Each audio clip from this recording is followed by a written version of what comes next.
शेतकरी बांधवांनो, तुमच्यासाठी पीक विमा संदर्भात नवीन आणि महत्त्वपूर्ण अपडेट या ठिकाणी आपण जाणून घेणार आहोत। आतापर्यंत पीक विम्याचा पहिला टप्पा हा वितरित करण्यात आला, परंतु यामध्ये अजून 2 टप्पे वितरित करण्याचे बाकी आहे।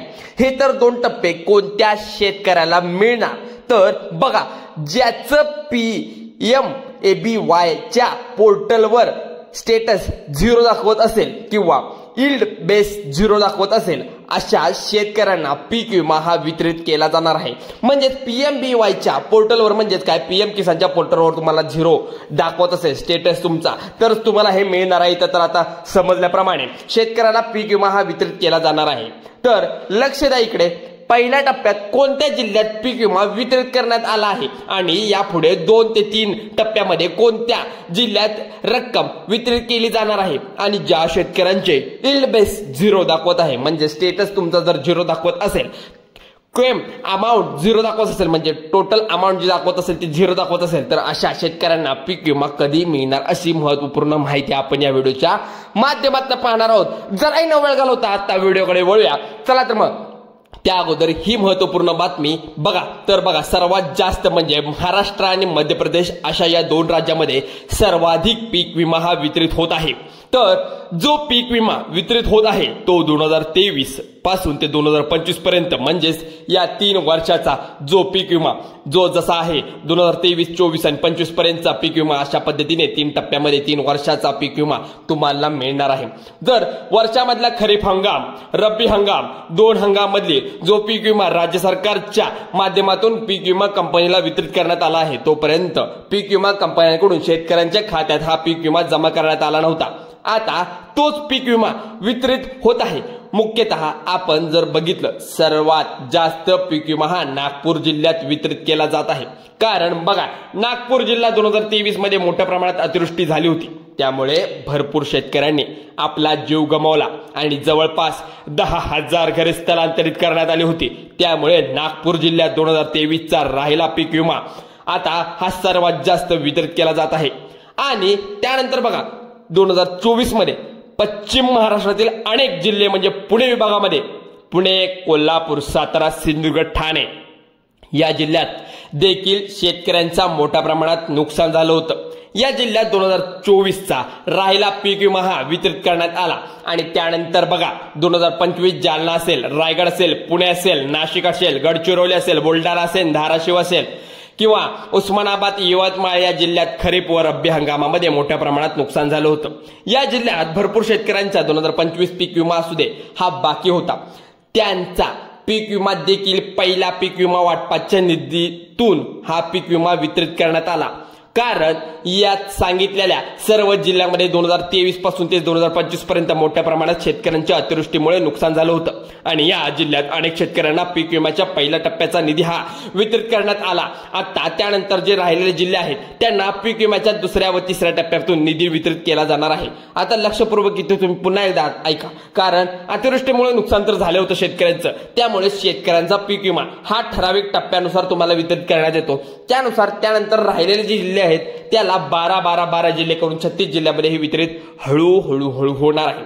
त्याची तारीख देखील आपण पुढे सांगणार आहोत। बघा इकडे, आता त्या अगोदर बघा नेमका हा पीक विमा सरसकट कोणत्या शेतकऱ्यांच्या खात्यावरची जमा होत आहे अशी महत्त्वपूर्ण माहिती आपण या ठीक देत आहोत। तर बघा इकडे, त्यासाठी सर्वांनी लक्ष द्या। तर बघा, जो पीक विमा तुम्ही क्लेम केला असेल किंवा तो क्लेम केलेला राहिला असेल, तो पीक विमा भरला असेल आणि त्यात पीक विम्याची रक्कम PMBY च्या पोर्टलवर दाखवत असेल आणि त्याची रक्कम शेतकऱ्याच्या खात्यात अद्याप जमा झाली नसेल, तर तीच रक्कम जमा केली जात आहे। बाकी काही शेतकऱ्यांची रक्कम PMBY च्या पोर्टलवर दाखवत नव्हती, परंतु आता ही रक्कम दाखवायला सुरुवात झाली आहे आणि जी रक्कम तुम्हाला त्या ठिकाणी दिसत असेल तेवढीच रक्कम जमा केली जात आहे। तर बघा इकडे, जर तुम्हाला त्या पोर्टलवर तुम्हाला हे क्लेम झालेलं दाखवत नसेल किंवा PMBYच्या पोर्टलवर दाखवत नसेल, रक्कम शेतकऱ्याच्या खात्यात अद्याप जमा झाली नसेल, शेतकऱ्याचे PMY पोर्टलवर दाखवत नव्हती तरी पण आताची सुरुवात झाली आहे दाखवायला. बघा इकडे तेवढीच रक्कम जमा केली जात आहे. पीक विमा कोणत्या पिकासाठी मिळतोय तर बघा, फळ पीक असो, सोयाबीन असो, कापूस असेल, इतर पिकं असतील, नगदी पिके असलेले पीक, हरिंगम पिके असेल, पीक असतील, त्यातील पिकांना पीक विमा 2023 ते मंजूर झालेला 2024 पासून ते 2025 पर्यंत जो पीक विमा अद्याप रखडलेला होता, म्हणजेच राज्य सरकारकडून मंजूर करण्यात आलेला जो पीक विमा PMBYच्या पोर्टलवर दाखवत असेल किंवा अगोदर 1 ते 2 दिवसाखाली PMBYच्या पोर्टलला दाखवत नसेल, परंतु आता ती रक्कम त्या पोर्टलवर दाखवत असेल. काही कालांतरानुसार म्हणजेच आता समजू शकता सर्व्हर डाऊन असल्या सुद्धा पैसे ट्रान्झॅक्शन होत नाही, तशाच पद्धतीने थोडा वरती नेटवर्क प्रॉब्लेम असल्यामुळे किंवा डेटा एंटर नसल्यामुळे थोड्या लेट होत आहे, पण होणार आहे. सर्वांचं पीक विमा हा वितरित केला जात आहे. काही शेतकऱ्यांकडून सांगितलं जात होतं की त्याची रक्कम PMBYच्या पोर्टलला दाखवत नाही, परंतु हे पोर्टल जिल्ह्यानुसार अपडेट केलं जातं. बघा इथं आता सुद्धा आपल्याला बातमी कळाली आहे, जिल्ह्यानुसार पोर्टल अपडेट झाल्यामुळे त्यामुळे ज्या शेतकऱ्यांची रक्कम PBYच्या पोर्टलवर जी अगोदर दाखवत जात नव्हती त्याची रक्कम दाखवायला आता सुरू झाली आहे. जवळपास आता दुसऱ्या टप्प्यामध्ये 600 कोटी रुपये वितरित केले जात आहेत. तर त्यानंतर बरेच शेतकरी म्हणत होते की कोणते जिल्हे यासाठी पात्र करण्यात आले आहेत, तर बघा यामध्ये स्पष्ट असं केंद्रीय कृषी मंत्री यांच्याकडून सांगण्यात आलं आहे. मुख्यमंत्र्यांमध्ये जेवढे जिल्हे आहेत तेवढे पात्र केले जाणार आहेत, कोणत्याही जिल्हा या ठिकाणी राहणार नाही असं मुख्यमंत्र्यांकडून सांगण्यात आलंय. याचबरोबर हा जो पीक विमा वितरित करणं सुरू झाला आहे, हा पीक विमा प्रति हेक्टर किती होऊ शकतो, 15,000 रुपये सांगितल्याप्रमाणे होऊ शकणार आहे. तर बघा हा पीक विमा प्रत्येक शेतकऱ्याप्रमाणे एकसारखा जमा होत जात नाही, तर जिल्ह्यानुसार वाटप सुरू होतं.